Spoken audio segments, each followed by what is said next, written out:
오늘도 새날을 허락하여 주신 하나님께 감사와 찬양과 영광을 올려드립니다. 오늘 주시는 말씀은 히브리서 11장 13절에서 22절까지 말씀입니다.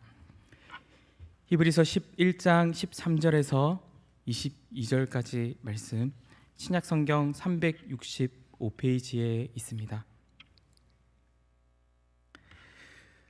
다 찾으신 줄 알고 한 절씩 번갈아서 교독한 후에 마지막 22절 함께 봉독하도록 하겠습니다. 이 사람들은 다 믿음을 따라 죽었으며 약속을 받지 못하였으되 그것들을 멀리서 보고 환영하며 또 땅에서는 외국인과 나그네임을 증언하였으니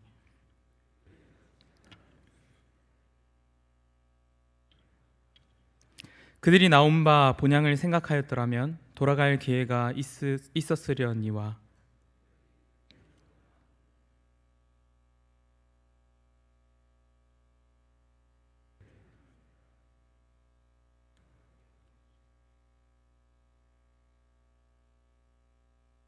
아브라함은 시험을 받을 때에 믿음으로 이삭을 드렸으니 그는 약속들을 받은 자로 돼 그 외아들을 드렸느니라.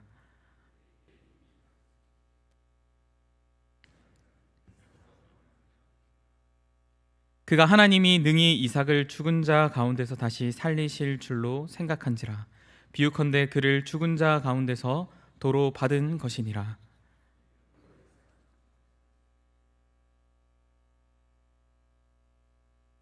믿음으로 야곱은 죽을 때에 요셉의 각 아들에게 축복하고 그 지팡이 머리에 의지하여 경배하였으며 믿음으로 요셉은 임종시에 이스라엘 자손들이 떠날 것을 말하고 또 자기 뼈를 위하여 명하였으며. 아멘. 아멘.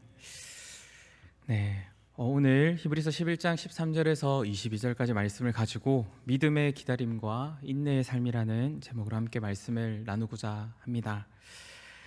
믿음이라는 말은 우리가 너무 익숙한 말입니다. 우리 신앙생활 가운데 가장 많이 듣고 또 내뱉는 말이 이 믿음이라는 말이죠.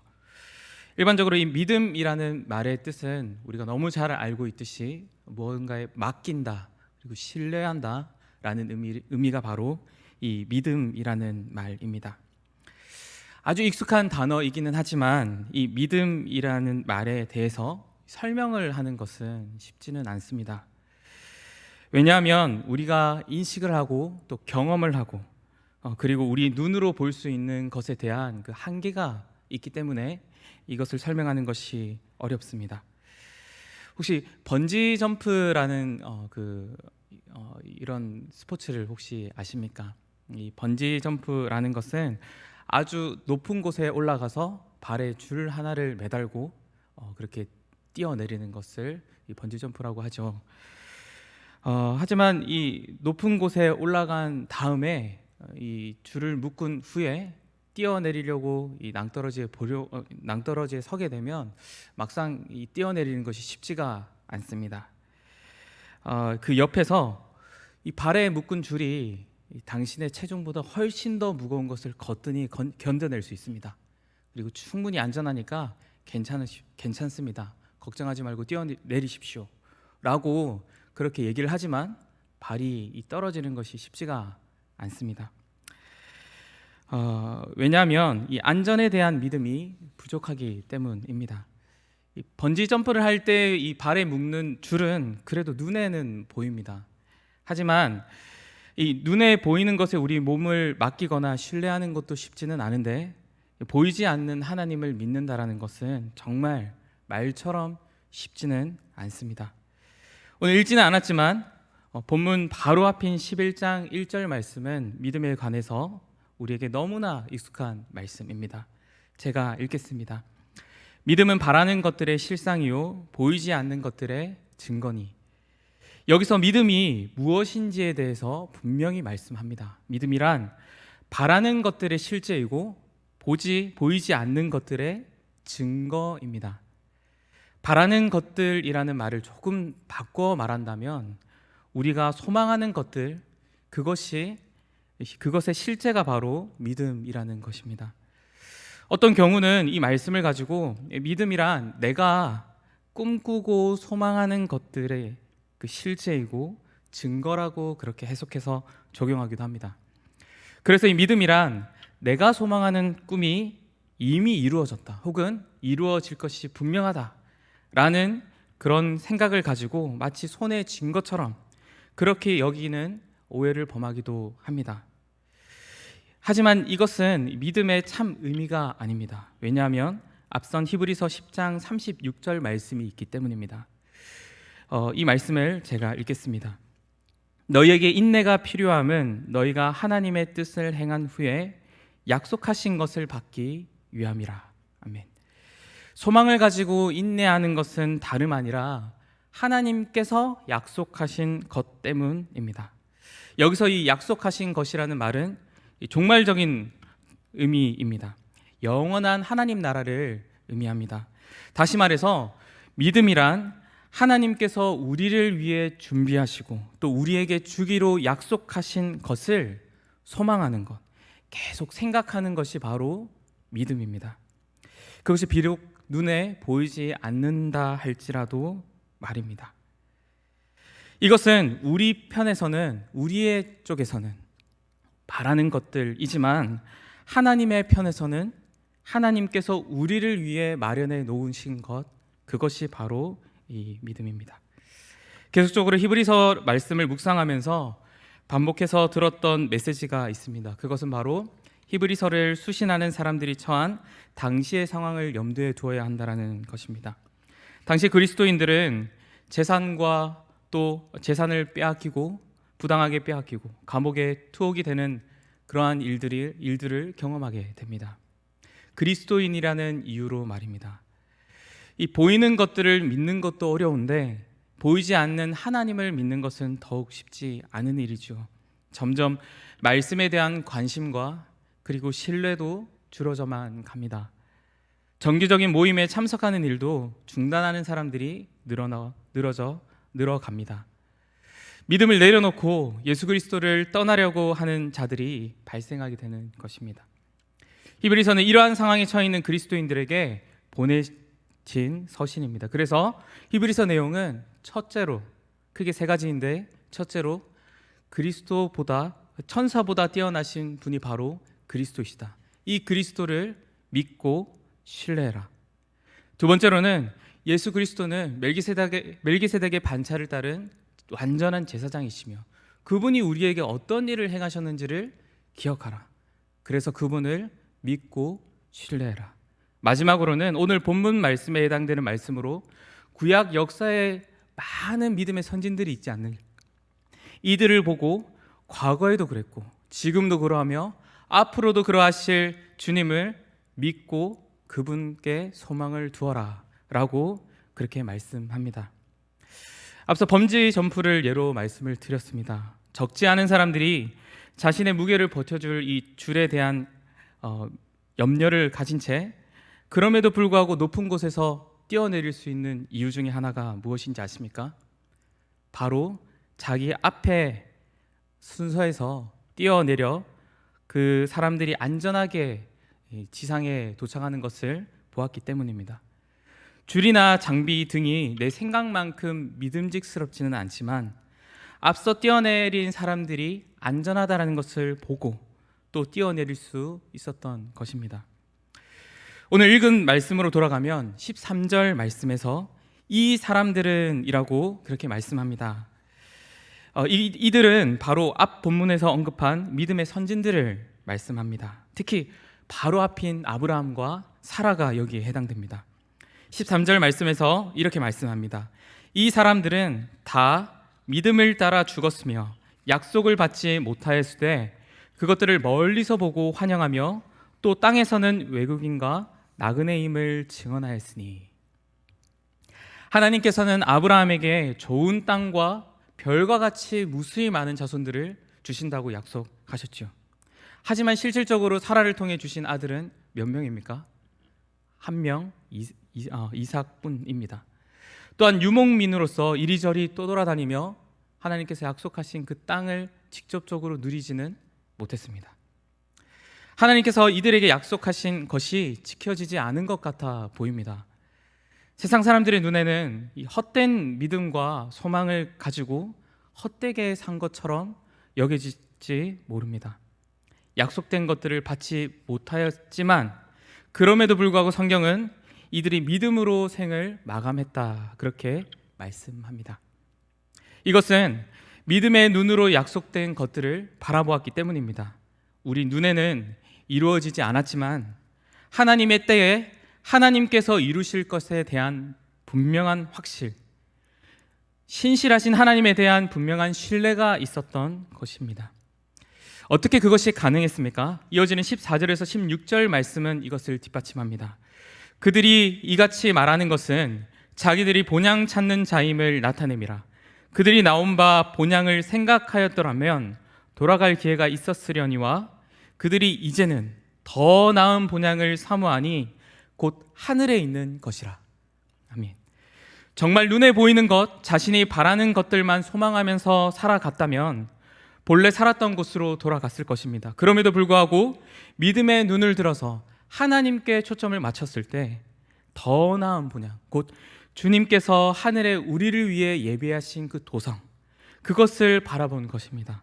특별히 14절 말씀에 본향을 찾다라는 이 표현과 16절 말씀에 본향을 사모하다라는 이 말은 계속하다라는 의미를 가지고 있습니다. 이것은 본향을 계속해서 찾고 사모하고 있다라는 말을 의미합니다. 이게 손에 지금 쥐어진 것이 없기 때문에 손에 쥐기 위해서 계속적으로 찾는 것을 말하는 것이 아닙니다. 오히려 이미 예수 그리스도로 말미암아 영원하며 확실한 것, 곧 우리에게 예비하신 영원한 도성을 주셨다는 것을 생각하며 계속해서 찾고 사모한다는 이 의미는 어떤 상황과 환경, 어려움이 닥친다 할지라도 우리에게 이미 주신 것을 잊지 말고 계속해서 생각하면서 살아가라는 것입니다. 오늘 본문에서도 그리고 베드로 사도도 그리스도인을 나그네라고 표현합니다. 몇 해 전에 제가 청년 때 이 필리핀에 단기 선교를 간 적이 있습니다. 단기 선교를 한 일주일 정도 갔다 왔는데요. 낯선 이 환경과 그 음식 때문에 좀 고생했던 기억들이 있습니다. 땀을 뻘뻘 흘리더라도 그들에게 조금이나마 정말 예수 그리스도가 어떤 분이신지, 우리에게 어떤 그 큰 기쁨을 주셨는지 잘 안 되는 영어를 가지고 설명하며 때로는 무시를 당하기도 하고 또 때로는 맞지 않는 음식 때문에 고생을 하기도 한 그런 시간들이 있었습니다. 그 힘든 시간들, 그런 시간들이 있었지만 그럼에도 불구하고 그것을 잘 버텨낼 수 있었던 이유는 무엇일까요? 누군가 돈을 주어서 혹은 누군가 인정을 해주거나 칭찬을 해주기 때문일까요? 그게 아니라 제 손에는 며칠 후면 한국으로 돌아갈 티켓이 있었기 때문입니다. 내가 여기에 영원히 있을 것이 아니라 조금 있으면 내 나라, 우리나라, 내 말이 통하고 내가 마음껏 먹을 수 있는, 먹어도 탈이 나지 않는 우리나라로 갈 수 있는 티켓이 내게 주어졌다는 것을 생각했기 때문입니다. 그렇기 때문에 나그네로서 잠시 와서 지내는 것, 어떤 불평과 환경이 있어도 아니야, 조금만 참으면 내가 갈 곳이 있는데 라는 생각 때문에 참아낼 수 있는 것입니다.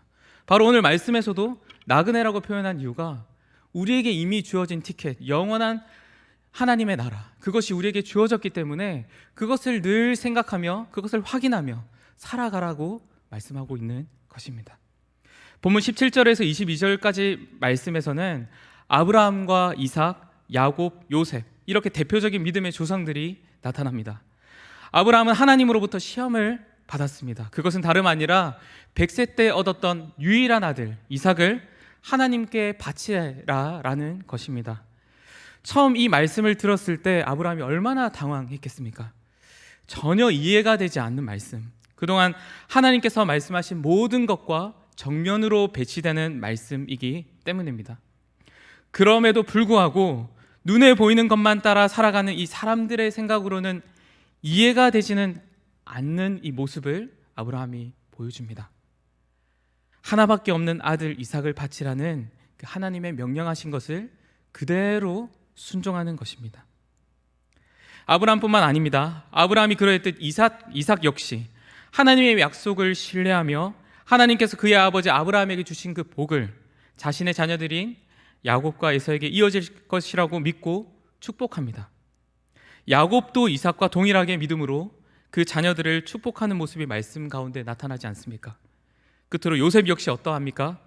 애굽에서 왕다음으로 높은 직위에 있으면서 좋은 삶을 살고 있는 그 순간에도 하나님의 말씀대로 이스라엘 자손들이 당시 최고의 문명을 누리고 있었던 이 애굽이라는 나라를 반드시 떠나게 될 것이다. 그래서 가나안 땅으로 떠나가게 될 것이라는 것을 믿음의 눈을 들어 바라보았습니다. 그렇기 때문에 자신의 뼈도 함께 가져가달라고 부탁하는 것입니다. 짧은 이 말씀 속에서 나타난 인물들이 구약 성경을 통해 나타난 모습들을 생각해 보면 믿음이 무엇인지 발견하게 됩니다. 바로 현재 처해 있는 삶이 어떠하든, 물질적인 것이 지금 현재 손에 쥐어졌든 그렇지 않든 모든 삶의 초점이 하나님께 맞추어져 살아가는 것입니다. 다시 말해 하나님께서 예수 그리스도로 말미암아 우리에게 예비하신 영원한 도성, 그 주님의 나라를 계속 생각하고 살아가라는 것입니다. 말씀을 맺고자 합니다. 히브리서를 수신하는 유대인들이 처한 상황과 우리의 상황은 물론 많이 다르고 완전히 같지는 않을 것입니다. 그러나 당시에도 그리고 지금의 상황 가운데서도 교회에 무슨 유익이 있느냐, 눈에 보이지 않는 하나님을 믿는 것이 도대체 어떤 유익이 있느냐, 끊임없이 우리에게 시험이 요구되며 우리의 믿음을 뒤흔들려고 하는 그 상황들이 주어져 있음은 분명합니다. 본문의 수신자들과 더불어 우리 역시 예수 그리스도로 말미암아 하나님의 자녀된 자들이지 않습니까? 동시에 우리에게 주어진 것이 무엇입니까? 하나님의 영원한 반드시 이루어지는 그 약속이지 않습니까? 이 땅에서의 삶이 전부가 아니라고 말씀합니다. 그리스도께서는 우리와 같이 또 우리를 위해 우리와 함께 하시기 위해 이 땅에 오셨습니다. 많은 이들이 그렇게 고백할지 모릅니다. 이 부조리한 세상 가운데 하나님이 도대체 어디 계십니까? 어째서 아무 일도 하지 않습니까? 그렇게 말입니다. 심지어 이것은 성도라고 불리는 자들에게조차 그러한 고백이 나오는 것을 생각해 보게 됩니다. 그런데 이러한 불평은 공허한 것에 불과하지 않습니까? 왜냐하면 이미 우리 주님께서는 우리가 생각할 수 있는 모든 것을 뛰어넘는 일을 행하셨기 때문입니다. 시간과 공간의 제약을 뛰어넘으시는 그 하나님께서 시간과 공간의 제약이 있는 이 세상에 이미 오셨습니다. 우리와 같은 모습으로 우리를 위해 우리와 함께 하시기 위해서 말입니다. 이른 새벽 기도의 자리에 나온 여기 모인 모든 분들은 적어도 눈에 보이지는 않지만 하나님께서 우리를 위해 행하신 일을 믿음으로 고백하리라 믿습니다. 다 설명할 수 없을지라도 영원히 죄의 종되었던 우리를 예수 그리스도를 통해 구원해 주심을 확신하며 믿는 줄을 고백합니다. 어떠한 공로 없이 예수 그리스도로 말미암아 하나님의 자녀가 되었음을 말입니다. 오늘 말씀을 통해서 우리가 소망하는 것이 무엇인지 다시 한번 확인하기를 소망합니다. 남들과 비교하여 손에 직접적으로 쥐어진 것이 조금 덜할지 모르지만 계속해서 생각하기를 바랍니다. 하나님께서 우리에게 확실하게 주신 것, 곧 예수 그리스도로 말미암아 하나님의 자녀가 되게 하셨고 영원한 하나님의 나라를 항상 소망하게 하신 것 말입니다. 너무 막연하다면 더 크고 벅찬 기쁨을 생각해 보기를 바랍니다. 이 땅에서 가지고 싶은 것을 얻었을 때 혹은 성취하였을 때 그 기쁨, 그리고 그것으로부터 주어지는 인정과 영원한 주님의 나라, 곧 우리 주 예수 그리스도 앞에 섰을 때 주실 그 상급, 상상만 해도 설레는 우리 주님께서 그 크신 팔과 넓은 품으로 우리를 꼭 안아주시면서 다 안다, 잘했다, 너무 고생했다, 그렇게 말씀해 주실 때 그 기쁨을 말입니다. 이 확실하고 분명한 소망을 가지고 인내하는 삶이 바로 믿음입니다. 주님 가르쳐 주신 기도로 오늘 예배를 마치겠습니다. 다 함께 주님 가르쳐 주신 기도로 기도하겠습니다. 하늘에 계신 우리 아버지여, 이름이 거룩히 여김을 받으시오며 나라가 임하시오며 뜻이 하늘에서 이루어진 것 같이 땅에서도 이루어지이다.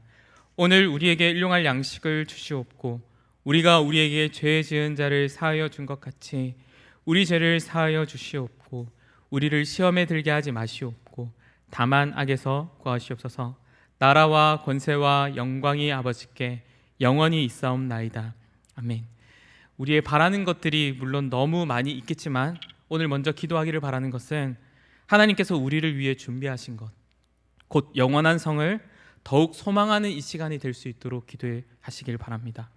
나아가 이 세상을 살아가는 나그네로서 세상의 문화와 가치를 초월하여 살아가는 믿음을 우리에게 허락하여 달라고, 우리의 가족과 주변에 만나는 모든 이들에게 이 기쁨을 향유할 수 있도록 기도하시는 시간 되기를 바랍니다. 덧붙여 이 기쁨에서 이탈한 자들이 혹 있다면 어떤 것과도 비교할 수 없는 이 은혜로 속히 돌아올 수 있도록 기도해 주시기를 바라며, 마지막으로 목적이 이끄는 40일을 다음 주부터 준비하는 가운데 있습니다. 우리를 향해 준비하신 것을 깨닫게 하시고 더욱 분명히 되는 믿음을 우리 교회 모든 성도들에게 허락해 주시도록 기도하는 이 시간, 이후에 개인적인 기도 제목을 가지고 기도하시며 자유하시기를 바랍니다.